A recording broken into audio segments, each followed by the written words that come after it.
everyone, and welcome to another episode of Hangout with ST. She is Renee. And he is Hairianto, and Hangout with ST is a weekly show where we bring you top stories of the week. That's right, anything that is local to everything that's happening around the world. And this is episode 88.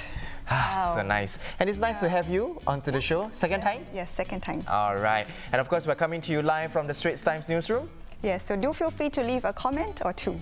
Yep, and we are also on social media, right? Yes. So we have our own Instagram, we have our own email, and in fact, somebody actually sent a DM. Yeah, they sent us a meme. Yeah, thank you so much for, sending us that meme. So if you want to send us anything at all, just get in touch with us, slide in our DMs. Yes. Yeah, and Renee, so what are we going to be talking about today? Yeah, so this week we're going to have a review of the Apple Plus TV shows, which is going to launch on Saturday. Yes, and then we have the good people from Street Superior, right? Very fun stuff, very millennial-centric, sneakerheads out there, this is the episode just for you. Or if you're just into the whole culture, the street culture, the hype beasts. Hype beasts. Are you a hype beast? I wouldn't call myself that lah. Not hype beast enough.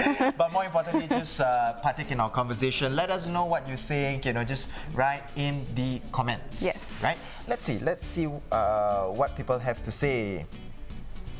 We have right here Srihari Koirala says watching from Nepal, birthplace of Buddha and land of Mount Everest. Wow. Wow. Okay. Overseas viewer. That's it. Hello everyone. How's everyone doing? Okay. All right, on to our first segment, Renee. Yes, so Yan, do you know the best part of my day is actually unwinding with a good Netflix show before I go to bed? I know, right? Especially after you're done with the whole day of work. Yes. Actually, in fact, I just finished, it's been a while already, but the last series that I was on Netflix was actually The Good Wife. Yes, I remember you watching that. Yeah, I know I'm a bit slow in the game because it was like many years back, but my goodness, I like it, but the ending, I didn't like the ending at all. The last show I finished just yesterday was Russian Doll, and it's pretty good.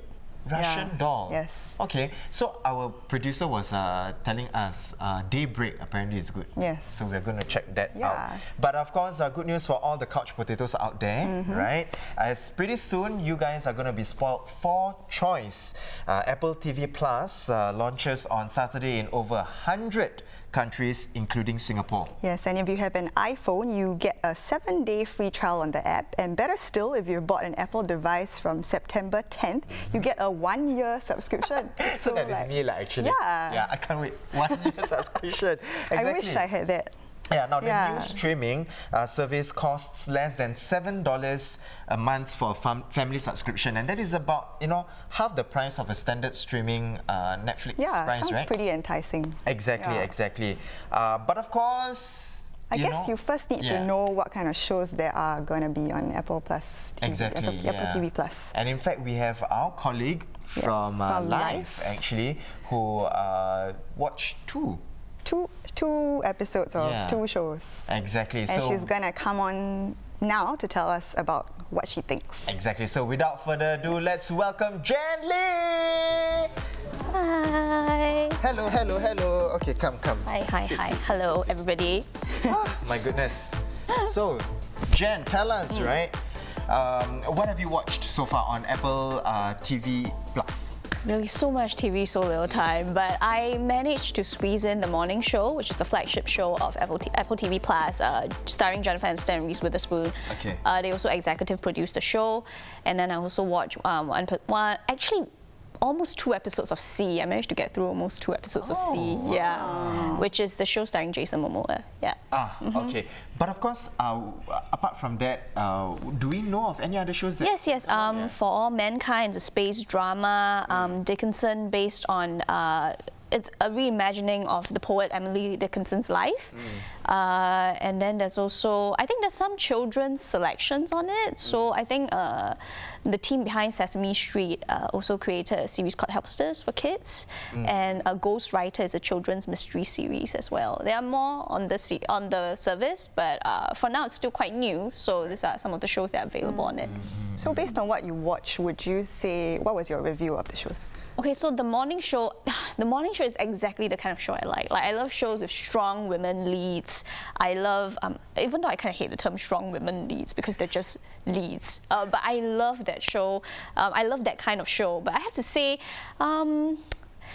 not yet. Like, I feel like I'm sinking into it a little bit, and I kind of like what I see for now. The reviews have been a bit middling across the board, but quite like it. I really think Jennifer Aniston is giving the performance of her life. Yeah. She's so good in the morning show. Her character feels very lived in. So it's a show about the Me Too movement, actually. So it's about this morning show anchor whose co-host, played by Steve Carell, gets fired for sexual misconduct. Okay. And then the superiors are trying to edge her out because she's, you know, an aging woman. They don't want her on the network, and they want to bring on somebody younger, and that's Reese Witherspoon. And that's kind of how the story sort of unfolds at the beginning.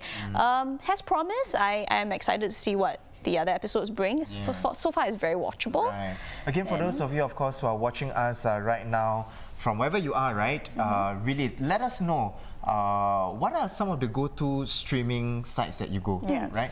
Whether is it Netflix, because there is an array of it. Or Amazon Prime, HBO, or, you know, HBO Go. HBO Go. Then there's View for the South Asian, for Korean dramas, right? For Asian drama. So let us know, right?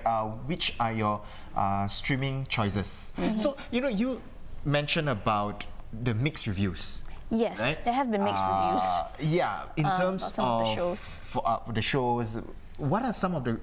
Is it like extremes? Some people have called the morning show dull, and some people have said C is a little bit messy in its world building. So C is another series led by Jason Momoa, and you do not have to convince me to watch something with Jason Momoa in it. It's Jason Momoa, I'm watching it. I'm here for Jason Momoa. Am I saying Jason Momoa too much? I don't care. Yes. So I went on. I watched 2 episodes of C. C is a story set in an post-apocalyptic future where basically mankind have lost their sense of sight. Right. Like a deadly virus wiped out mankind, and then whoever left us emerged blind. Okay. So apparently everyone's blind, but then Jason Momoa takes in this woman who becomes his wife, and this woman already was pregnant when he took her in, and then she gives birth to kids who can see. So that's kind of how the story starts unfolding. You see plastic bottles which are still in use, so I guess it's a subtle ecological message there. Right. But Jason Momoa is Jason Momoa, and he is very watchable. Now, let's talk about the user experience of, because with Netflix, it's easy, right, for you to kind of like navigate, because there are little things, like for example, there is the skip intro button where you can just go right into the show, and then of course once you're done with a series, then they push to tell you that, okay, this is a similar kind of series as well. You might what about the user experience for Apple TV Plus? I wouldn't be able to give a full answer because what I have right now is screeners given to the press, so it's not the full app. From what I understand, there is an Apple TV app where basically, previously there were iTunes for movies and everything. Basically, all of that is going to be condensed under the Apple TV umbrella. Apple TV Plus is the one with the original content and the one that you pay for. So other things under the Apple TV app would be like movies that you can buy, like A Star Is Born, and you can rent it for like $3 or something like that. So that's basically how it's going to go. So far, I think it should be okay. There is a 10-second backward and 10-second forward button, which I always find very helpful because sometimes I watch something and I get carried away and I have to, go back a little bit. So I think so far it looks good. I don't have the full experience of it, but Apple is quite well known for its user experience, so I wouldn't put it past them to put out a good product on that front. And you reckon, just comparing to the other streaming sites right now, do you reckon with them joining the fray, it's going to give Netflix and the rest of them a run for their money? Especially, I mean, it's only $7 a month, right?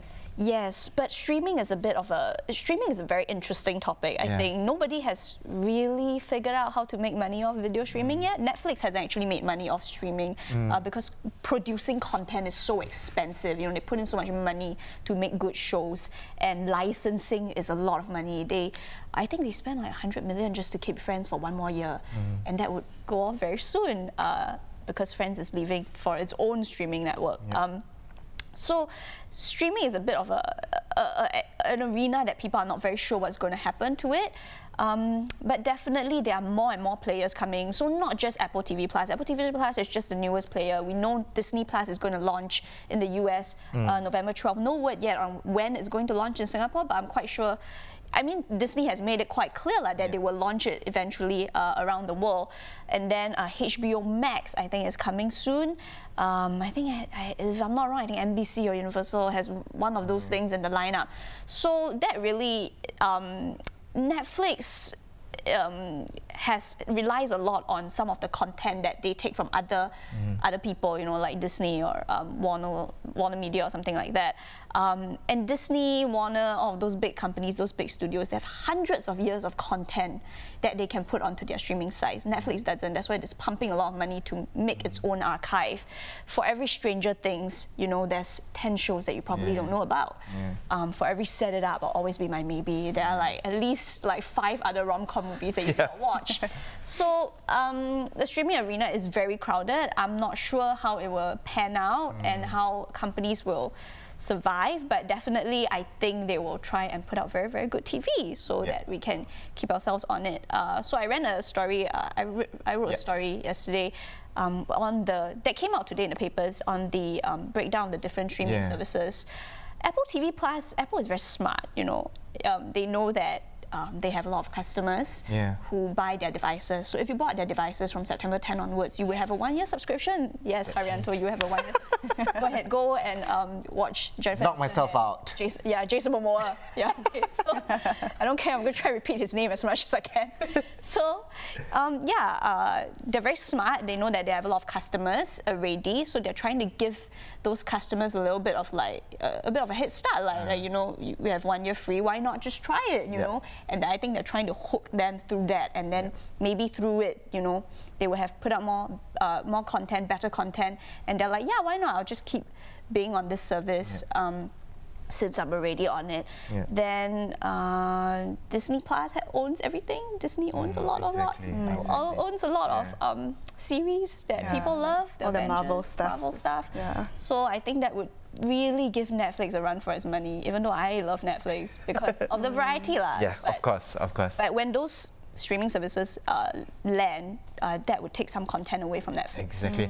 So would you like subscribe to say multiple streaming services, even though say you're already on Netflix? So I'm a TV addict. Like I am the kind of person to have multiple subscriptions because even if I don't watch it, so even if I don't log on to HBO or Amazon Prime for a month, I want it there. But I want the option that if today I want to watch an episode of The Sopranos or Sex and the City, I can log on to HBO and watch it. Or if today I want to rewatch Fleabag, which by the way, watch that show, I can go onto Amazon Prime and watch it. So I'm that kind of person. I'm the kind of person who will subscribe, but I do a thing that I share with my family lah. So different members of my family subscribe to different things. So it's more worth it in that sense. So it's more worth it. So I think I have Amazon I have Amazon and Netflix, and my sister has a Spotify family, and then my brother has HBO Go. So we spread the cost, but you guys get to enjoy all the offerings there is. All right. So thank you so much, Jen, for coming onto the show to tell us a bit more about Apple TV Plus. Again, it is going to be launched this Saturday, and over 100 countries, and including Singapore, right? And of course, Jen has written a piece to compare the different streaming sites. Services. It is out on today's paper, but of course it's on our website as well, straitstimes.com. Once again, thank you so much, Jen, for coming on to the show.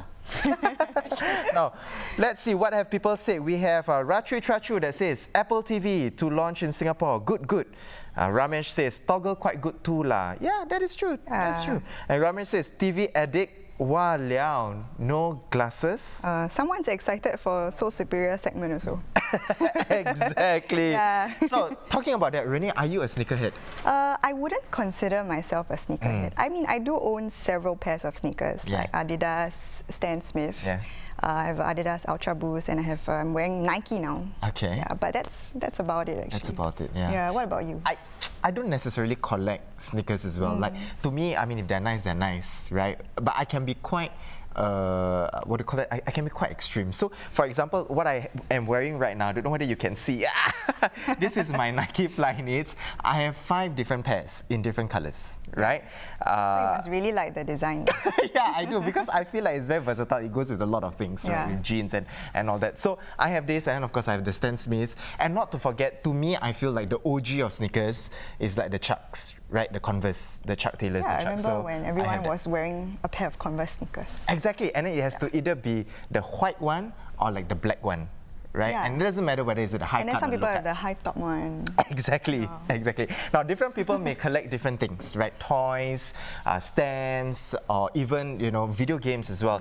But for our 2 guests who will be coming on, they are sneaker collectors. Yes, they own more than 150 sneakers, including limited editions.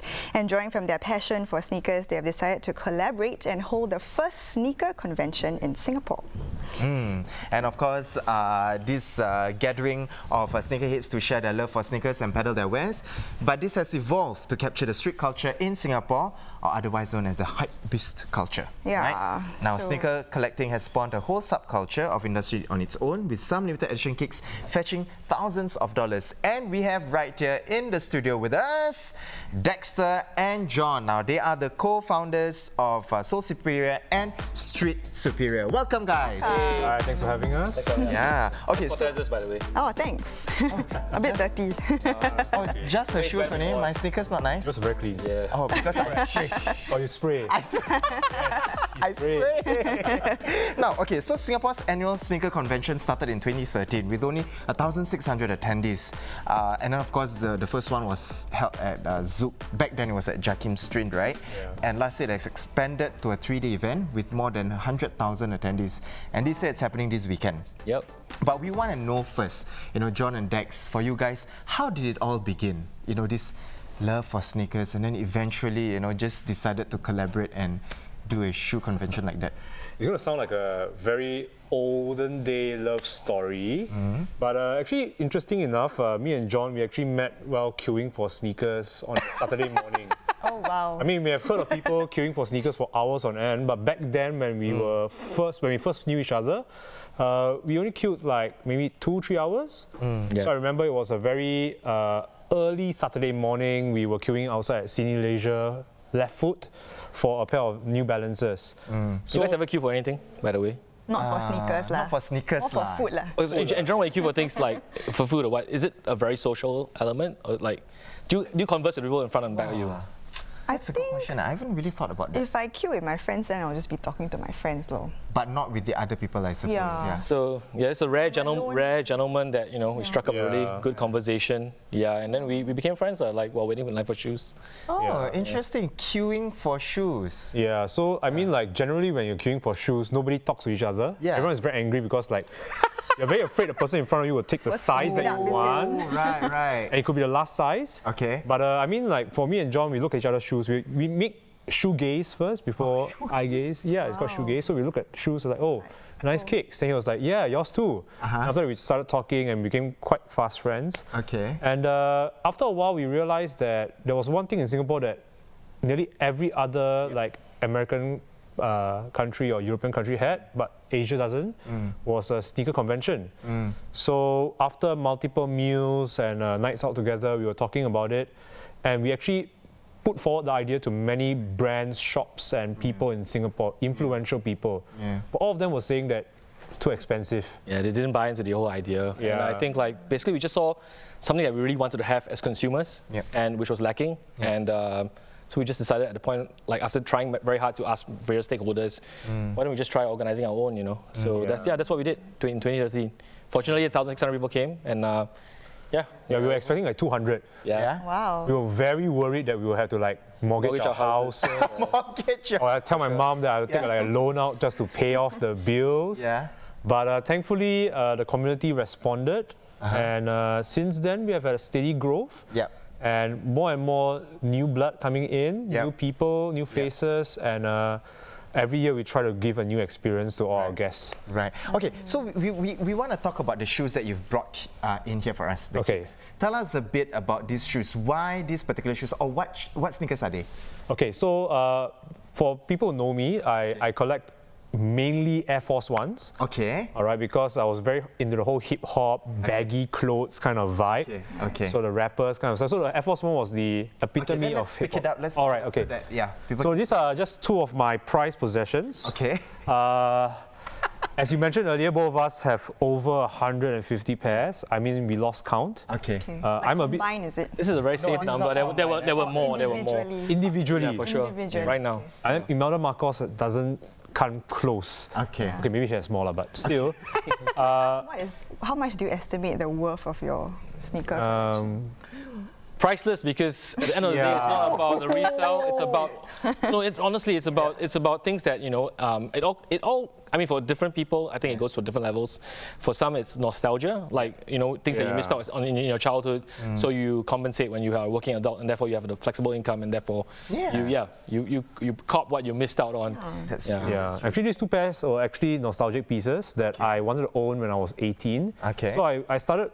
One of my first few part-time jobs was working at a sneaker shop. And the sneaker shop I worked at was at Far East Plaza. It was called Warped, and there are many rare shoes in there. And one of them was actually this white pair there. It's actually, if you look at it, it is, I don't know whether PETA were going to hit us or... But it's actually made from real anaconda skin.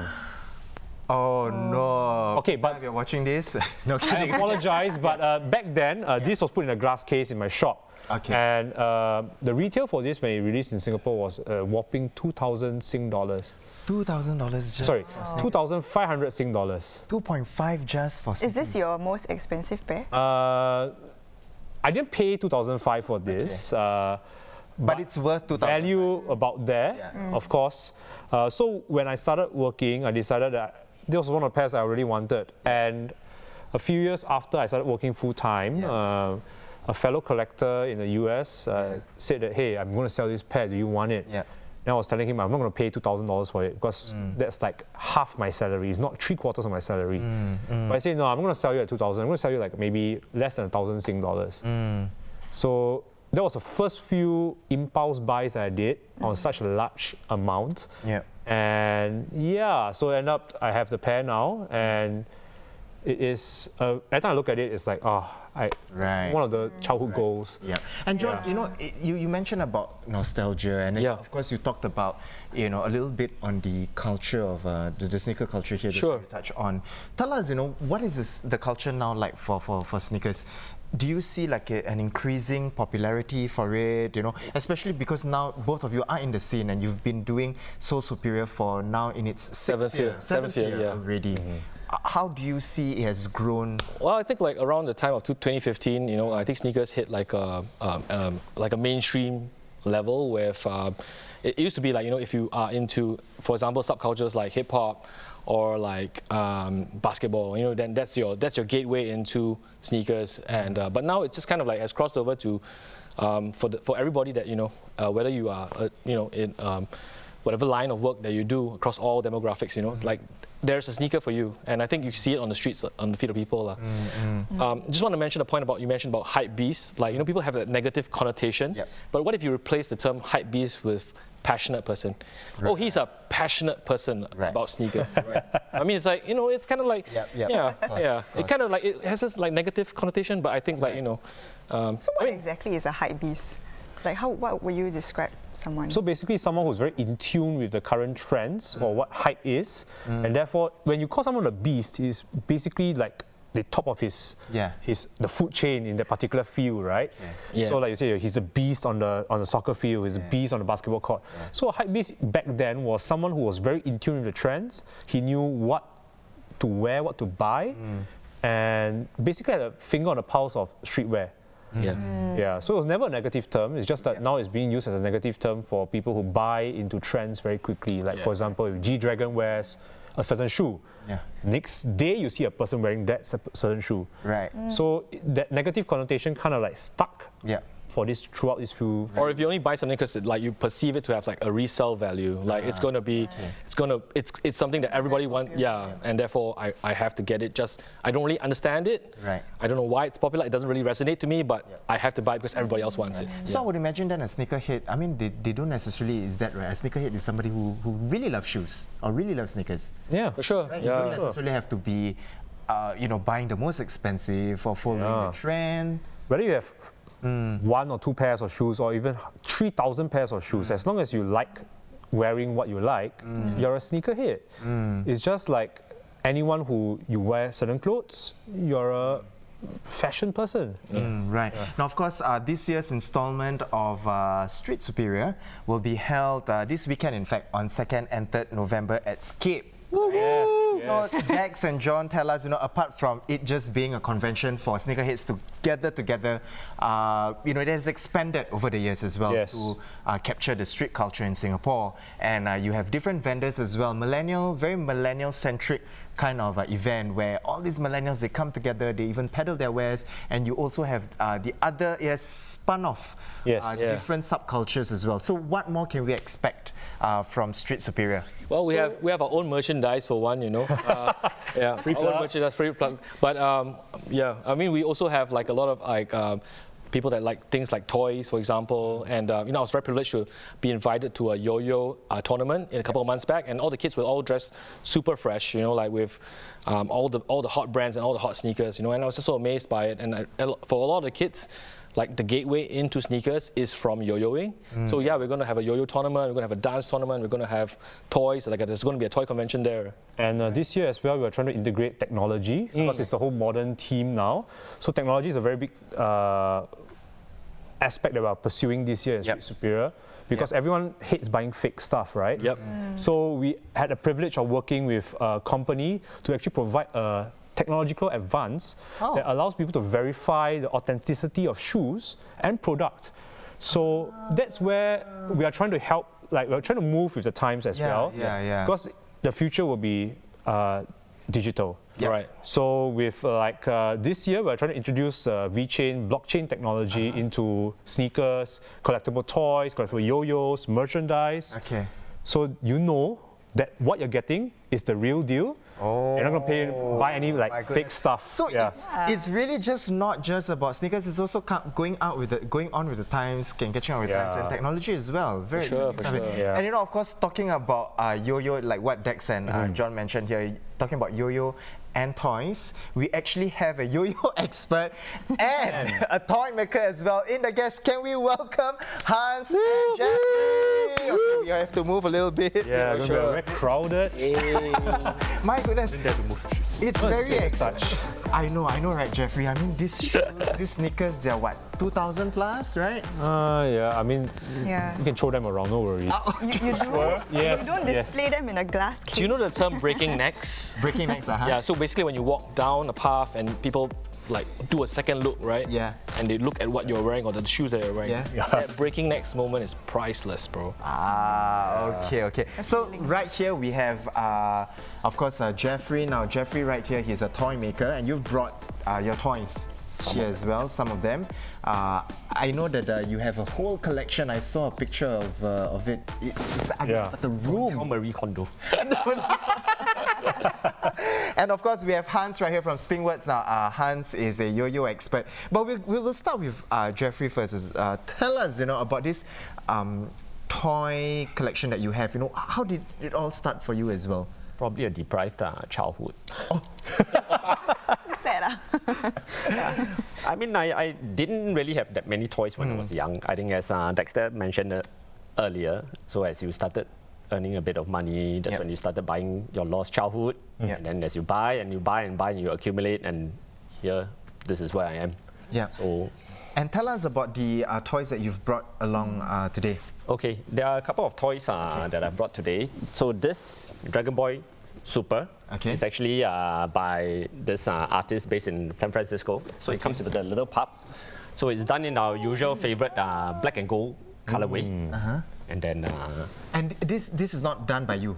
This is actually a collaboration with the artist in the US. Right. Yeah, but what we do is we will usually do a colorway for Flap Slap, which is our favorite black gold colorway. Right. Okay, so you have this. What else do you have? This is a little mascot of Flap Slap. Okay. Yeah, it's actually an acronym, float like butterfly, sting like bee. So this is called the Butterbee. Oh, Butterbee. Butterbee. Butterbee. And then you have the third one right there. The third one is the Biru Gem. So this is actually a toy that's produced by a friend. So this is a little character. So like what Dexter has mentioned, I think other than making toys, I think we have introduced something this year as well, where we included Vicintor blockchain, and then tried to include the element of authenticity and origins. So when you scan the NFC chip, it would actually lead you, I think, to verify the authenticity. And beyond that, we have actually hidden a couple of Easter eggs that anybody who buys the toys can discover. Oh, wow, interesting stuff right there. So discover even more toys. More secrets, only for those who buy the toys. Okay, so we have Jeffrey right there, toy maker, and of course we have our yo-yo expert from Spinworks, Hans. Tell us. So I remember when I was, say, in primary school. That was about 20 years ago. Yeah, 20 years ago. The yo-yo culture was strong. Yes. I remember I was playing as well. Pro-yo. Right? And then there's Johan and all that. Was that your time, Renee? Yeah, I think I remember playing a bit of yo-yos also. Yeah, right? And then there's the bumblebee and all that. Yeah. So there was that culture, everybody was crazy. And then it just died down. Yes. Do you say now there is a resurgence of that? Okay, so many people think that yo-yos is like a trend, one time and gone forever after that. But the thing is, there's always been a core group of people in Singapore that has been playing with yo-yos ever since the pro-yo time, which is like the 97, 98 period. That long. And it's been more than 20 years already, and this core group of people, they're actually still playing today. And it's many people just can't believe that yo-yos it's still around. Yeah, it's still around, right? But yeah, there's a core group of people constantly playing, joining competitions, competing at these competitions, and representing Singapore even overseas. Oh, wow. Yeah, so there's a whole community and culture. Do you know we have a world champion yo-yo player? Isn't that true, Hans? That's right. In Singapore? Right. Yes. So in 2011, actually one of our local guys, he actually went to compete at a World Yo-Yo contest in the USA. Yeah. And he won the world title for Singapore. Oh, wow. So it's still very strong, right? This whole yo-yo culture here in Singapore. Yeah. Not just in Singapore, but around the world as well. Around the world as well. And you've brought your collection as well. Yes, it's a very modest, small collection. Yes. Everybody is very modest with their collection. Okay, so for viewers at home, right, really, when we got in touch with the guys here from Street Superior, we told them, we said, bring your collections, show us your collections. But I think today they really brought a very, very modest amount. Yeah. They definitely Always be humble. Don't let everyone know what you have at home. Okay, Hans, tell us about your yo-yos. So I remember back then they had the ball bearing type and then the wooden type. Is it still the same? Yeah, similar. Okay. So back in 97, 98, the pro-yos that everyone's familiar with, those yo-yos actually use a wooden axle. Axle, yeah. It's the center. So when you throw it, it might spin for a bit, like sleep for a little bit, but maybe after like 5 seconds, it might stop and you get really frustrated, you just throw it, right? But these days, and ever since then, they came up with like the bumblebee with the ball bearing, and everybody went crazy with those, like $40, $50 bumblebees. Nowadays, the ball bearing is actually the default. Like, you don't get any of the wooden axles much anymore. Every yo-yo now uses a ball bearing, spins for super long time, can do crazy tricks. Right. Actually. Yeah. So, okay, back then, like Bumblebee, like $40, $50, and kids were like, Yeah, but these days, you can get a good ball bearing yo-yo for like maybe $15. Okay, show us the collection that you have here. Okay, so I have a couple of yo-yos, and of course, shameless plug, there is our collaboration with Street Superior. Just so proud of this. Available this weekend at Street Superior. So, so these are some of the yo-yos I brought with me. So the traditional shape yo-yo is very similar to the Bumblebee. It's like this traditional flat shape. But these days, the yo-yo shape that competitors actually use at competitions is this wider butterfly shape. And the reason for this is for the wide shape not only allows you to land the string, land the yo-yo on the string easier, but it's more stable, it doesn't tilt as easily, so it spins for a much longer time. Okay. So Renee has a little request from you, Hans. I think we want to see you perform some tricks with yo. So there we have it, of course. For those of you who are watching us at home right now, we'll just get Hans to prepare a little bit. We have the guys from Street Superior right here. We have the founders, the co-founders of Soul Superior and Street Superior, that is John and Dex. And then we have a toy maker, Jeffrey here, and Hans, who is a yo-yo expert from Spinworks, is going to be showing us some tricks. Just in a bit, he's just warming up a little bit. I see a lot of you here giving comments. Clearly, we have a lot of supporters here for... Oh, really? Wow. Let's see, we have Scarlett Chu that says the trend for yo-yos can go up and down. I see what. You good. You're good, yeah. And then we have people who are saying that they are your number one fan, Dexter and John. Yeah. Oh, really? So handsome. Oh, thanks. Thanks. Scarlett Chu also says, I'm a beast in the comments. Oh, she picked up on a beast comment. Yeah, Matt? and Timothy Swan says, Dex with the flex. Oh. Okay, so Hans, are you ready? Oh, Okay, always ready. Take it away, Hans. I think we'll just do 5 seconds. CG. All this is live, by the way. All this is live, by the way, okay, if you're looking, if you're watching. Wow. What? Sorcery.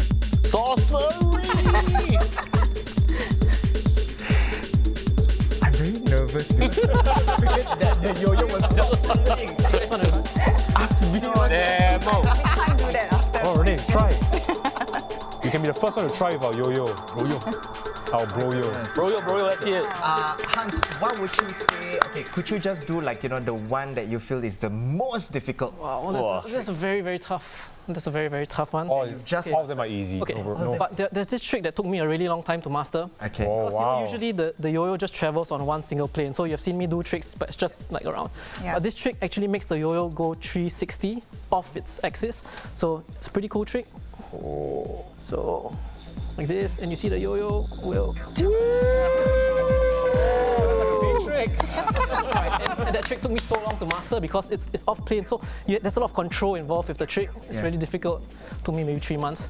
Yeah. 3 months, long. I mean, to me, long would be like a year lah. Yeah, but all for one yo-yo trick is quite a lot of effort.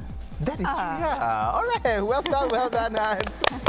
My goodness. Again, for those of you who are watching us at home, like what we mentioned, Seoul Street Superior is in fact happening this weekend, 2nd and 3rd November at Scape. Again, if you're interested, you can head on to their website at streetsuperior.com. Yes, correct. To get the tickets. And of course, you can go onto the website to kind of like just look at the lineup, see what's happening. Yep. A lot of things are happening on that day. A lot of goodies to be given out as well. $50,000 worth of prizes.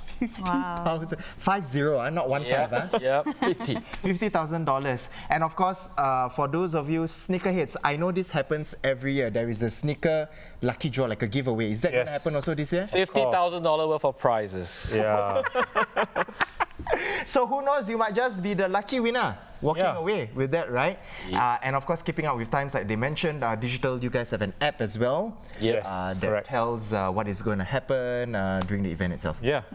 All right. Once again, thank you so much, John, Dex, Jeffrey, and Hans for coming onto the show to share with us about really, the street culture here in Singapore and sneakers. And it's not just about being a sneakerhead. There is also the passion of it, and there's also the whole community behind that as well. Yep, that's our main goal, community. Just like Singapore. Toy collectors, yo-yo enthusiasts, sneakerheads. Sneakerhead. Yeah. There we go. And we're just not about that as well. Everybody's welcome. Yeah. All right. So moving on to our next segment, positive vibes.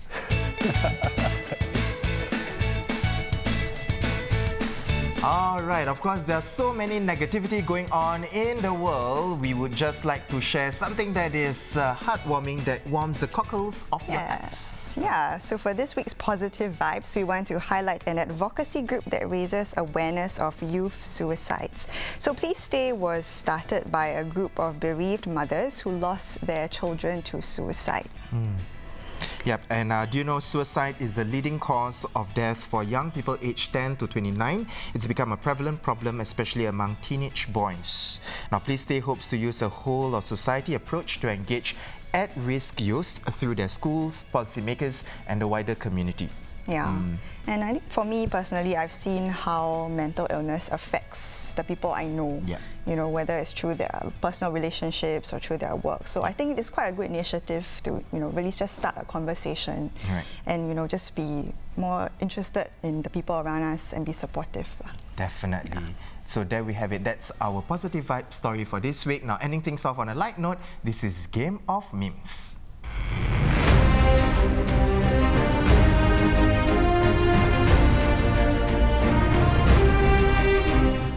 right, okay, so for Game of Memes this week, because we have the gentlemen from Street Superior, they are going to join us. Okay, what happens here is, right, back then what we used to have is called Facebook Face Off, where we troll through our Straits Times Facebook page to find the dunnest, wittiest comments, that basically the trolls lah. Okay. Yeah. Then we decided, we wanted to change things up a little bit, so we've gone and changed it to Game of Memes, where we have expanded to the whole internet verse to find the best memes. All so right. Renee finds 3 and I find 3, and then we'll go head to head to see which one is funnier.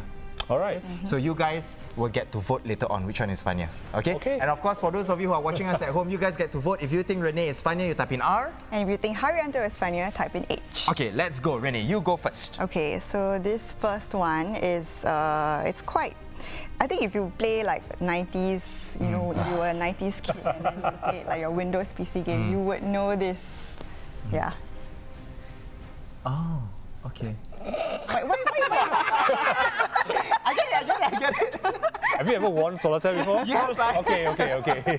Okay, this is my meme. Okay, my meme is basically the AirPods Pro is out, right? And it actually reminds you of that, right? I saw this also.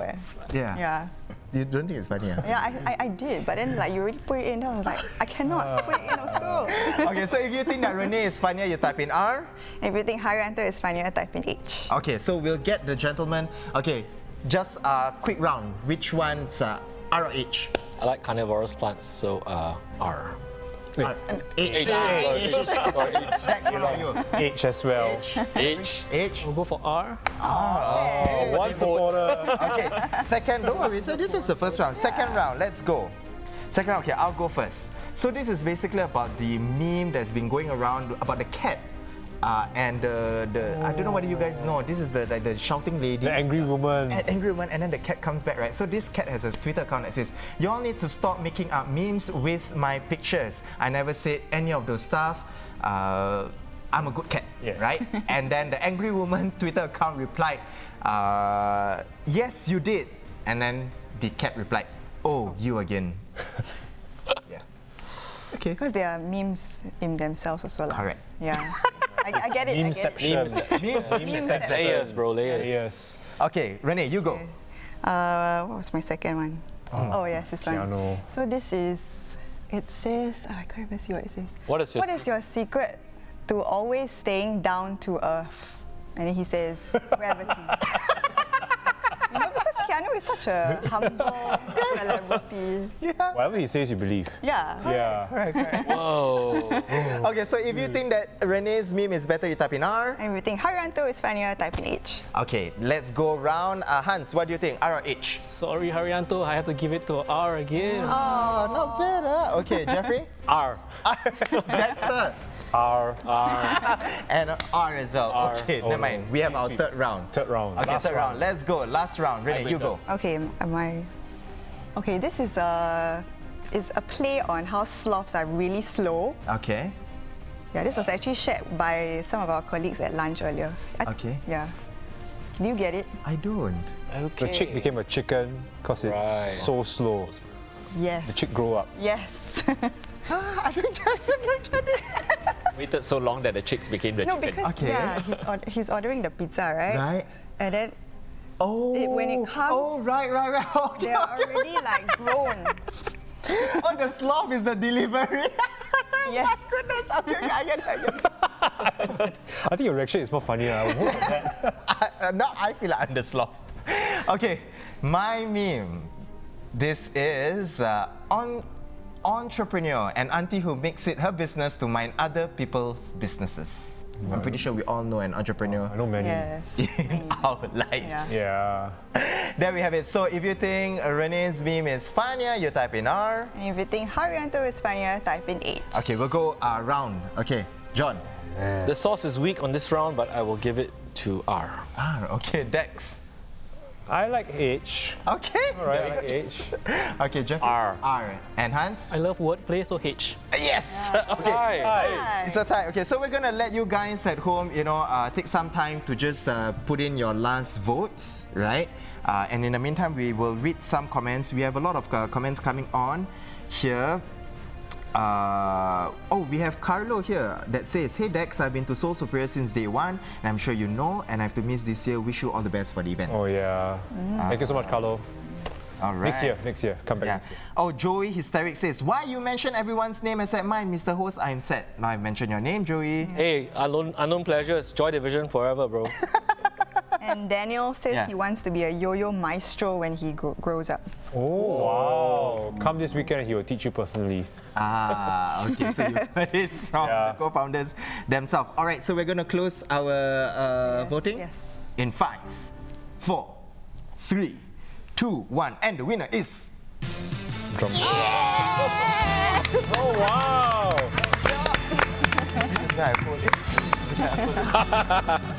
My goodness, thank you so much.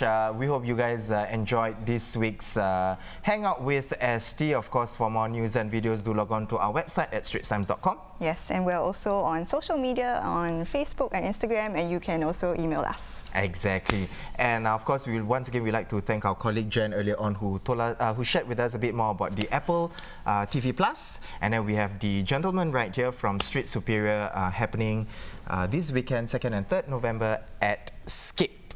All right, so that is all we have for you this week.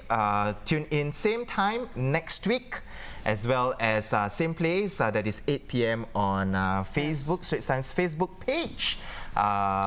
We have Facebook page, we have YouTube page, and we're on Twitter as well. Yes. So that is 8 p.m. on Thursday. Yes. So once again, these are the people from Street Superior, and this is Renee. And he's Hairianto. Goodbye and see you next week.